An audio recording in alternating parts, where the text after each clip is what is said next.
Good morning everyone.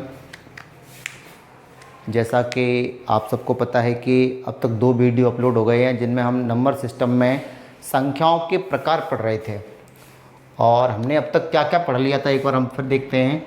हमने पढ़ ली थी अंक कितने होते हैं, तो मैंने बताया था कि अंक टोटल 10 होते हैं 0 से लेकर 9 तक। इन अंकों से मिलकर ही सारी संख्याएं बनती हैं।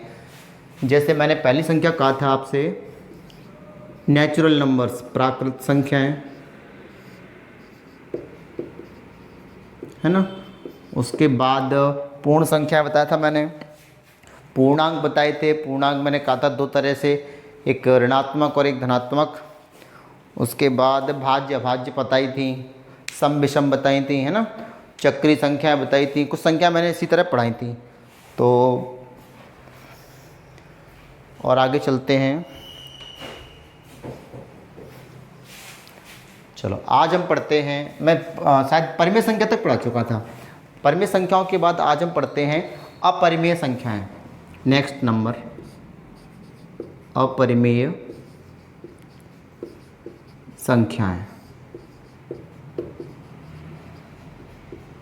अपरिमेय संख्याएं मतलब इरेशनल नंबर। इरेशनल नंबर अपरिमेय संख्याएं। अब अपरिमेय संख्या कौन सी होती हैं? ऐसी संख्याएं जो परिमेय नहीं हैं वे सब अपरिमेय होती हैं। अब परिमेय कौन सी थी? तो मैंने ये कहा था कि वे संख्याएं जिन्हें हम P/Q के रूप में लिख सकते हैं, जिन्हें हम P/Q के रूप में लिख सकते हैं, जहां P और Q पूर्णांक हो और Q की वैल्यू 0 ना हो, ऐसी सभी संख्याएं कहलाती हैं परिमेय।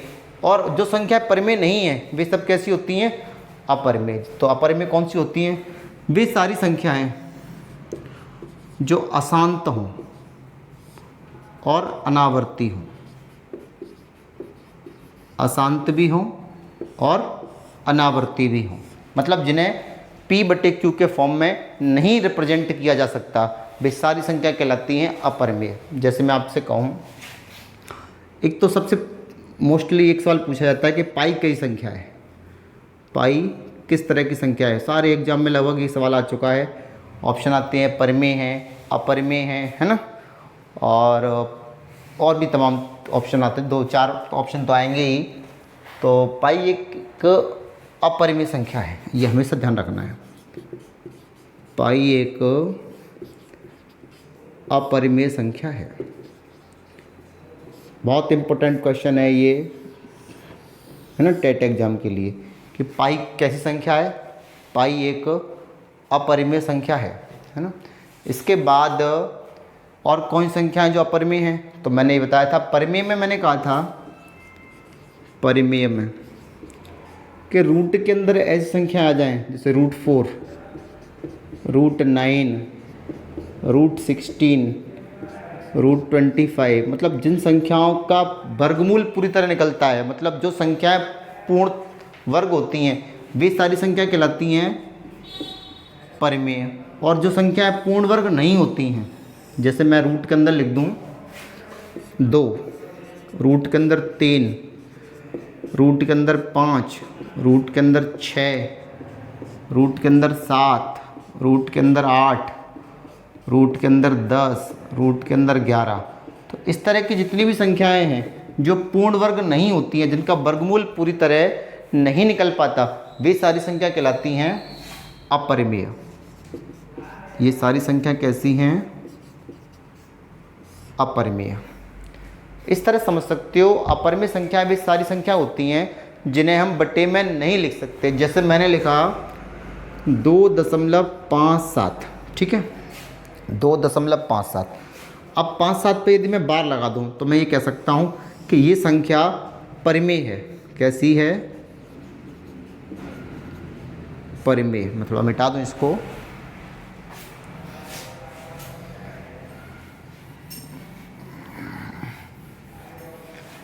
मैंने लिखा 2.57, ठीक है, ये संख्या कैसी है? परिमेय है। क्यों? क्योंकि मैंने कहा था कि जिन संख्याओं पर बार लगा होता है वे सब परिमेय संख्या होती हैं।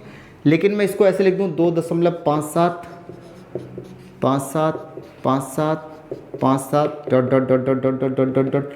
आप देख पा रहे हैं कि बार बार 5 7 5 7 5 7, तो इसको भी मैं क्या लिख सकता हूँ 2.57 पे बार। क्यों? क्योंकि 5 7 बार बार आ रहा है, तो जो संख्या जो अंक बार बार आते हैं उन पर हम बार लगा देते हैं। तो ये भी कैसी संख्या है? इस तरह की जो संख्या लिखी होती है वे कैसी है? परिमेय। तो फिर अपरिमेय कौन सी है?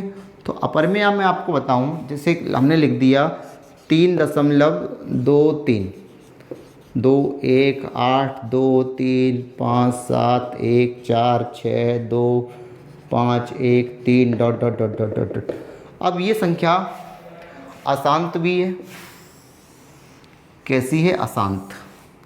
मैं अभी आपको शांत और अशांत भी बता दूंगा कौन सी होती हैं। अशांत, अशांत का मतलब है कि अंश में हर का भाग दें और कभी भी रिमाइंडर 0 ना आए, हमेशा भाग चलता ही रहे, तो वे सारी संख्या अशांत कहलाती हैं। मतलब ये जो आंसर है वो डॉट डॉट डॉट ये दिखा रहा है कि कभी भी ये ख़त्म नहीं होगा, चलता ही रहेगा। और अनावर्ती का मतलब ये होता है, जैसे मैंने लिखा 5 7 5 7 5 7 5 7, तो 5 7 यहाँ लिखा हुआ है आवर्ती। आवर्ती मतलब रिपीटेशन है यहाँ पर 5 7 का, तो ये आवर्ती है।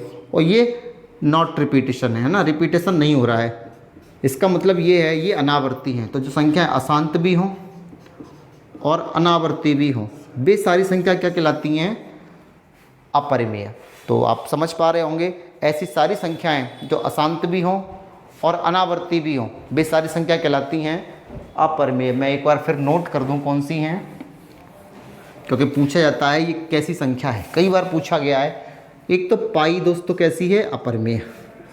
√2 अपरिमेय, √3 अपरिमेय, √5, √6, √7, √8। रूट के अंदर वे सारी संख्याएं जो पूर्ण वर्ग नहीं हैं, इसके अलावा वे सारी संख्याएं जिन पर बार नहीं लग पाता, 2.37 1 4 6 2 8 3 1 2 dot dot dot dot dot लगा हो, तो हम बता नहीं पाएंगे कौन सी अंक का रिपीटेशन हो रहा है। तो हम ये कह पाएंगे निश्चित रूप से कि ये सारी संख्याएं, ये सारी संख्याएं कैसी हैं? अशांत भी हैं और अनावर्ती भी हैं। अशांत इसीलिए क्योंकि ये भाग कभी ख़त्म नहीं हो रहा, डॉट डॉट डॉट लगा हुआ है। अनावर्ती इसलिए है क्योंकि हम देख पा रहे हैं कि किसी अंक का रिपीटेशन नहीं है ना, एक निश्चित क्रम से रिपीटेशन नहीं है। तो ये अशांत भी है और अनावर्ती भी हैं। तो हम ये कह पाएंगे कि ये कौन सी संख्याएँ हैं? अपरिमेय, है ना, अपरिमेय। जबकि परिमेय कौन सी होती हैं? अशांत शांत दोनों तरह की हो सकती हैं, लेकिन अनावर्ती नहीं होती। वे कैसी होती हैं? आवर्ती। इससे आगे थोड़ा और बात कर लेते हैं। अपरिमेय संख्या के बाद दोस्तों आएंगी, अपरिमेय संख्या के बाद कौन सी आएंगी? वास्तविक संख्याएं। वास्तविक संख्याएं। गर्मी बहुत ज़्यादा है ना, आप देख पा रहे होंगे पसीना बहुत ज़्यादा आ रहा है, तो इस वजह से, क्योंकि उमस से आज थोड़ी सी बारिश हो गई है। वास्तविक संख्या है मतलब रियल नंबर, रियल नंबर्स, ठीक है। अब वास्तविक संख्या कौन सी होती हैं? तो मैं आपको बताऊं, कक्षा 1 से लेकर, या मैं कहूं शुरुआत से लेकर कक्षा 10 तक जितनी भी संख्या हम पढ़ते हैं, पूरा का जो मैथमेटिक्स है वो वास्तविक संख्याओं पर आधारित होता है। जैसे मैं एक बात छोटी सी लिख दूं, समस्त परिमेय और समस्त अपरिमेय संख्याएं, परिमेय और अपरिमेय संख्याएं यदि सारी संख्या मिला दी जाएं तो वे क्या कहलाएंगी? वास्तविक संख्याएं। अब परिमेय के अंदर क्या क्या आ सकता है? जितनी भी प्राकृत संख्याएं हैं वे सब आ सकती हैं, प्राकृत, है ना। पूर्ण संख्याएं आ सकती हैं, पूर्णांक आ सकती हैं, सम विषम पर सब कुछ आ सकता है ना, सम विषम भाज्य अभाज्य, ये सारी संख्याएं काय में आ जाती हैं? परिमेय में। और अपरिमेय मैंने अभी अभी आपको बताई हैं। तो जितनी भी संख्याएं, चाहे वो परिमेय हो अपरिमेय हो, या मैं ऐसे कहूँ जितनी भी प्राकृत संख्याएं हैं, जितनी भी पूर्ण संख्याएं हैं, जितनी भी सम विषम भाज्य अभाज्य सहभाज्य सापेक्षिक भाज्य, है ना, और जितनी भी अपरिमेय संख्याएं हैं, वे सब मिलकर क्या बनाती हैं? वास्तविक संख्याओं का समुच्चय। मतलब सारी संख्याएं जो हमने कक्षा 1 से लेकर 10 तक पढ़ी हैं, वे सारी संख्या क्या होती हैं? वास्तविक संख्याओं का समूह। इससे थोड़ा और आगे बढ़ते हैं। वास्तविक संख्याओं में देखो, पाई भी आ सकता है, √2 भी आ सकता है। पाई अपरिमेय संख्या भी है, लेकिन वास्तविक ऑप्शन में, क्योंकि अपरिमेय संख्या वास्तविक में आती हैं, तो ये वास्तविक संख्या भी हो सकती है। √2 भी आ सकता है, √4 भी आ सकता है। √2 अपरमेय है और √4 परमेय है। ये परमेय, ये अपरमेय। तो अपरमेय हो चाहे परमेय हो, काय में जाती हैं? वास्तविक में। वास्तविक के बाद अगली जो संख्या आएंगी वो होंगी काल्पनिक। काल्पनिक काल्पनिक या मैं कह सकता हूं अधिकल्पित। अधिकल्पित इंग्लिश में इमेजिनरी नंबर।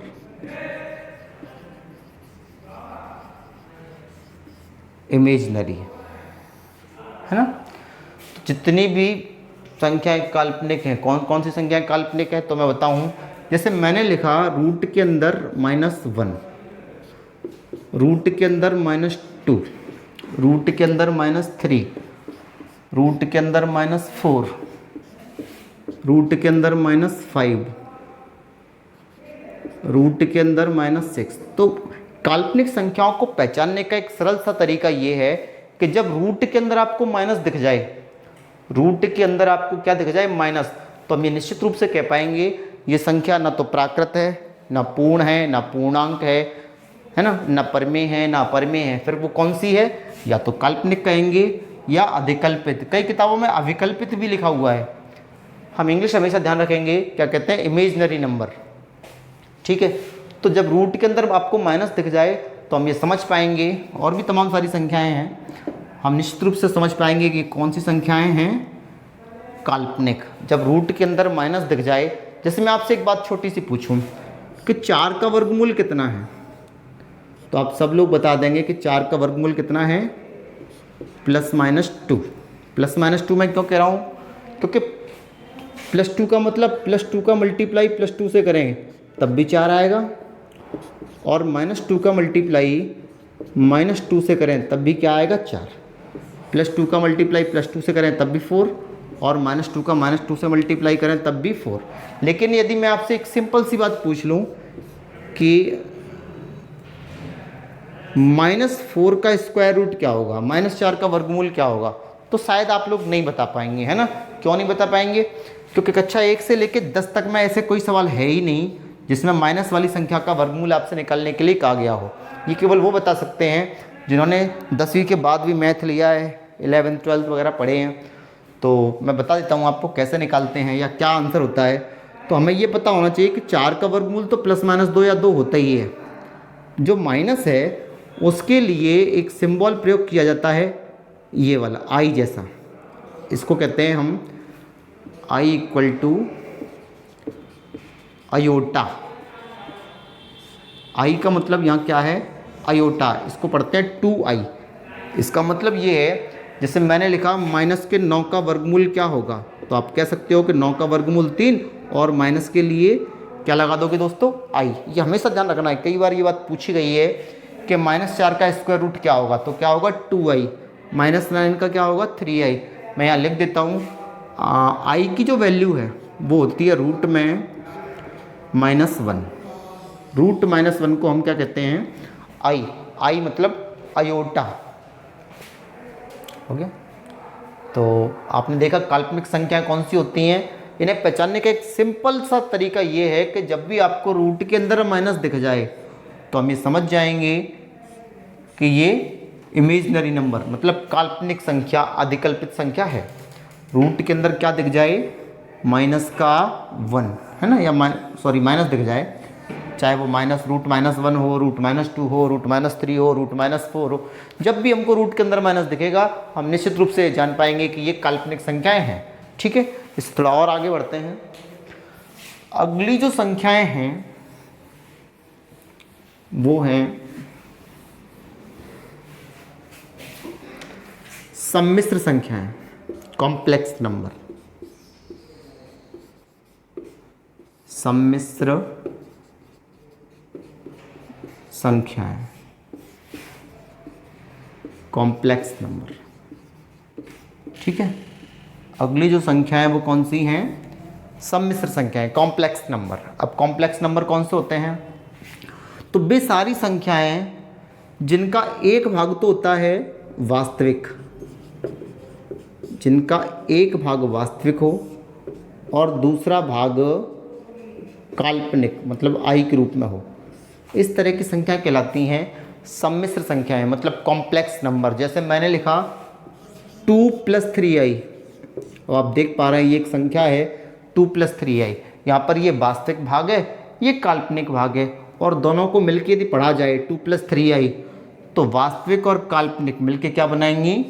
कॉम्प्लेक्स नंबर, सम्मिश्र संख्याएं। जैसे मैं लिख दूं आपको, मैंने लिखा रूट के अंदर -5, रूट के अंदर, चलो +5 लिख देता हूँ मैंने लिखा रूट के अंदर 4, मैंने लिख दिया 3, मैंने लिख दिया 2.5, और मैंने लिख दिया या यहाँ एक और ऑप्शन, सॉरी 3 मैं यहाँ लिख दूँ, और यहाँ मैंने लिखा 3 - 2i।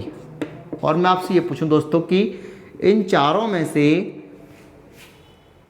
सम्मिश्र संख्या कौन सी है, तो हम देख पाएंगे कि जिसका एक भाग वास्तविक और दूसरा भाग काल्पनिक हो, तो ऐसी संख्या क्या कहलाती है? सम्मिश्र संख्या, कॉम्प्लेक्स नंबर। कॉम्प्लेक्स का मतलब ही होता है ना? तो जिसका एक भाग वास्तविक और दूसरा भाग काल्पनिक हो, वो संख्या कहलाएगी कॉम्प्लेक्स नंबर, सम्मिश्र संख्या। यहाँ हम देखें ये कौन सी संख्या है, तो हम देख पाएंगे कि रूट के अंदर 5 है, 5 का वर्गमूल तो पूर्णतः निकल नहीं पाता, और रूट के अंदर ये 4 है, ये केवल 3 है। तो मैं बताऊं ये कौन सी है, तो ये है अपरिमेय संख्या है, अपरिमेय इरेशनल नंबर। ये कौन सी है?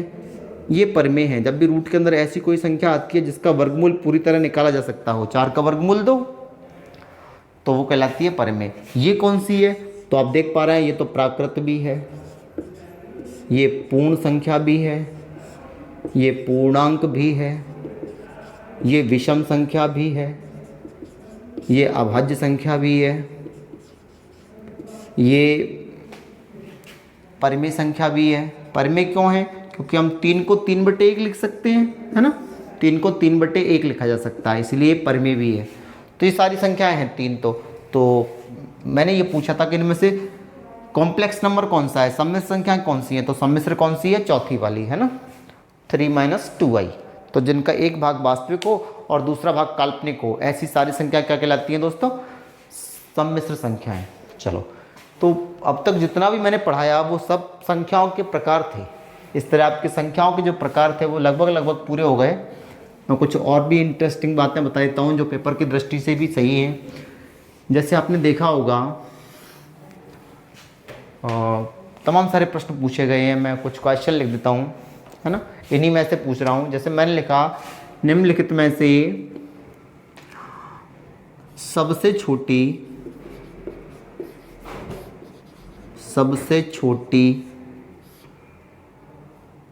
विषम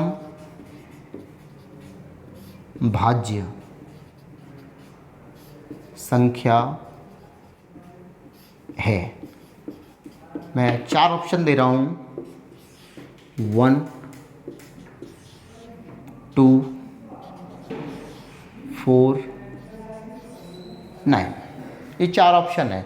मैंने ये पूछा है कि सबसे छोटी विषम भाज्य संख्या कौन सी है, विषम और भाज्य। तो मुझे ये पता चलना है कि इन सब में विषम कौन सी है, पहले ही छांट लो विषम कौन सी है। तो विषम 1 है, विषम 9 है।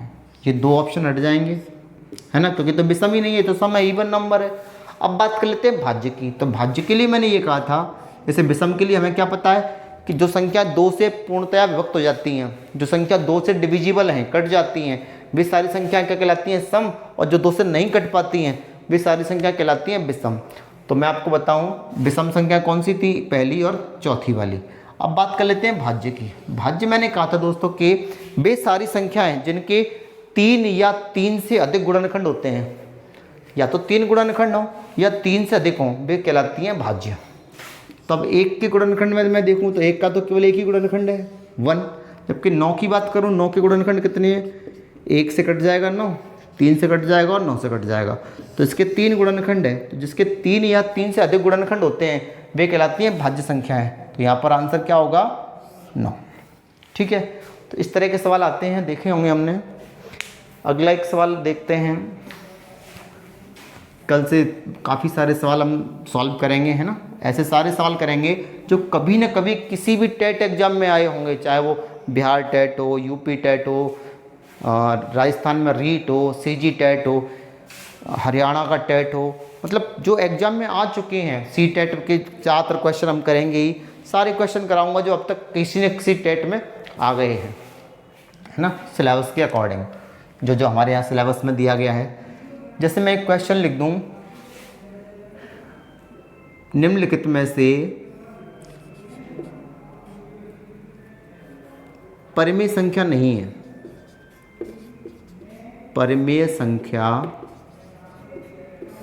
नहीं है ना, परिमेय संख्या कौन सी नहीं है, ये क्वेश्चन है।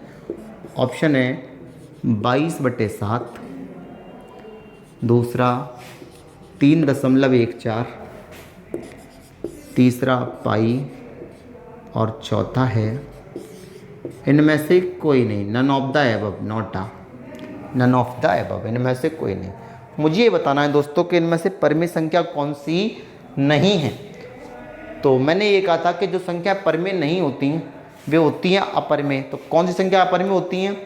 तो अपरिमेय में मैंने दोस्तों एक ही बात बताया था कि जो पाई है वो एक अपरिमेय संख्या है। अपरिमेय है तो ये परिमेय नहीं है, अपरिमेय है तो कैसी नहीं है, परिमेय नहीं है। मैं चौथा भी ऑप्शन लिख देता हूँ, चौथे में लिख दिया मैंने √9, है ना। चलो, तो इनमें से अपरिमेय कौन सी है? पाई। या परिमेय संख्या नहीं है, कौन सी है? पाई। पाई परिमेय संख्या नहीं है बल्कि कैसी है? अपरिमेय संख्या। बात करें 22/7 की, तो आपने देखा होगा 22/7 भी पाई की वैल्यू हमने पढ़ी है। पाई की एक और वैल्यू पढ़ी है हमने 3.14, 3.14 हो या 22/7 हो, दोनों ही कैसी वैल्यू है? पाई की। लेकिन दोस्तों ये केवल लगभग वाली वैल्यू है, अप्रॉक्सीमेटली है, लगभग है ये इनकी एग्जैक्ट वैल्यू नहीं है ना, एग्जैक्ट वैल्यू नहीं है, ये केवल लगभग वैल्यू है। 22 में 7 का डिवाइड दोगे तो लगभग में आता है 3.14। एग्जैक्ट वैल्यू पाई की अब तक निकाली नहीं जा सकी है ना, दशमलव के लाखों अंकों तक निकाल ली है, लेकिन अभी भी बिल्कुल एग्जैक्ट वैल्यू नहीं पता है, इसीलिए पाई कैसी है? एक अपरिमेय संख्या है। जबकि पाई की जो मान है, चाहे वो 22/7 हो चाहे 3.14 हो, ये दोनों कैसे हैं? परिमेय। ये हमेशा ध्यान रखना कि पाई की जो वैल्यू है 22/7 हो चाहे 3.14 हो, ये परिमेय है। जबकि पाई जो सिंबल है वो कैसा है? अपरिमेय है।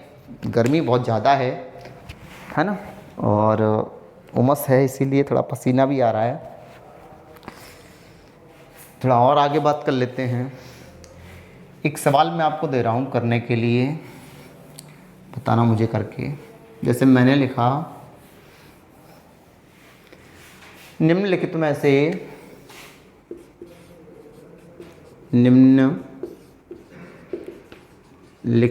से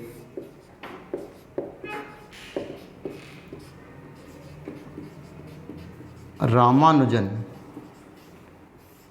संख्या कौन सी है? इन चारों संख्याओं में से दोस्तों ये बताना है कि रामानुजन नंबर कौन सी है। तो ऑप्शंस हैं, पहला है 1728, दूसरा है 1729, तीसरा है 1292, चौथा है 1000। ठीक है, इन चारों में से ये बताना है हमको रामानुजन संख्या कौन सी है। काफ़ी बार ये क्वेश्चन बहुत सारे एग्जाम में पूछ लिया गया है। आपको सिंपल सी बात बतानी है कि इन चारों में से रामानुजन नंबर कौन सा है। रामानुजन नंबर सबको पता होगा। रामानुजन भारत के एक बहुत बड़े गणितज्ञ थे, जिनका डेट ऑफ बर्थ है 22 दिसंबर, सबको पता होगा। 22 दिसंबर को इनका जन्मदिन मनाया जाता है हर साल। इसीलिए क्योंकि बहुत बड़े गणितज्ञ थे, इसीलिए 22 दिसंबर को दोस्तों गणित दिवस भी मनाया जाता है। गणित दिवस कब मनाया जाता है? पेडागोजी के लिए बहुत अच्छा क्वेश्चन है कि गणित दिवस कब मनाया जाता है। तो गणित दिवस कब मनाया जाता है? 22 दिसंबर। और 22 दिसंबर को क्या हुआ था? रामानुजन का जन्म, है ना। बहुत छोटी सी उम्र में इनकी मृत्यु हो गई थी।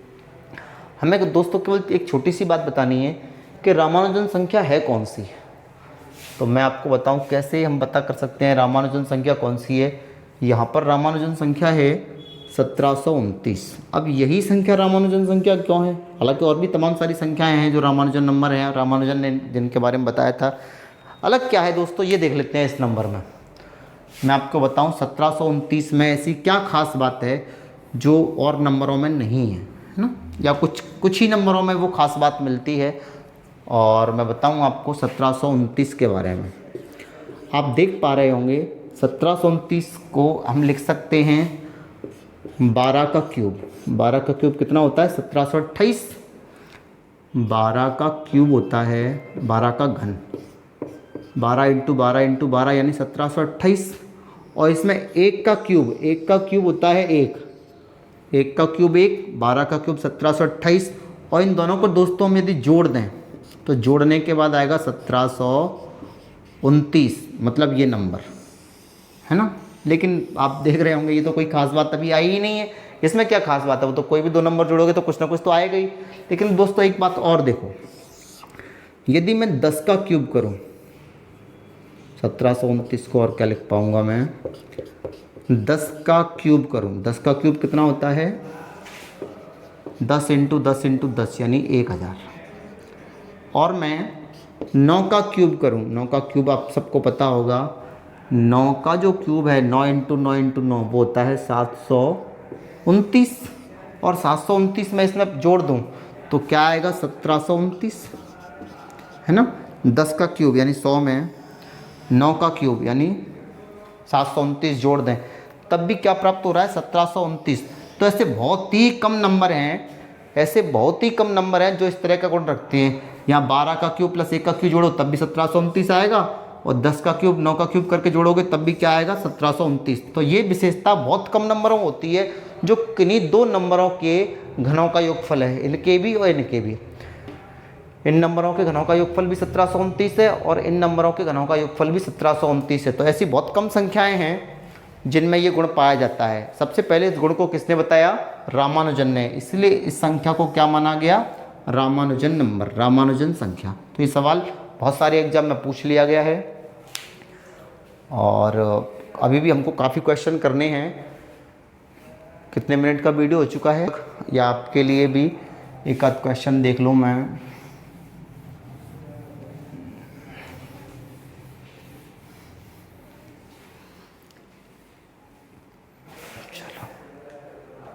मैं एक क्वेश्चन लिख देता हूँ और मैं आपसे पूछूंगा। जैसे मैंने लिखा 0 1 1 2 3 5 8 13 21 34 ... ये क्वेश्चन है। अब कुछ लोग कह रहे होंगे ये कौन सा क्वेश्चन है। मैं आपको बताऊं, मैंने एक सीरीज लिखी है आपके लिए, है ना। एक सीरीज लिखी है, आप चाहो तो 0 का लगाना, नहीं भी लगा हुआ है कई जगह, है ना। 1 से स्टार्ट कर दिया है कई जगह। मैं आपसे केवल इतनी सी बात पूछना चाह रहा हूँ, क्योंकि पेडागोजी में ये क्वेश्चन आ चुका है। मैं केवल ये पूछना चाह रहा हूँ, आप सर्च करना, आज किसी से पूछना या आपको किसी ने पढ़ाया हो तो लिखना। मैं केवल इतनी सी बात पूछूंगा, ये संख्याएं जो लिखी हुई हैं वो किस सीरीज की हैं? कौन सी सीरीज है ये? कौन सी श्रेणी है ना, श्रेणी कौन सी है? ये छोटा सा क्वेश्चन मैं आपको आज होमवर्क के लिए दे रहा हूँ। कल मैं बताऊँगा ये कौन सी सीरीज लिखी गई है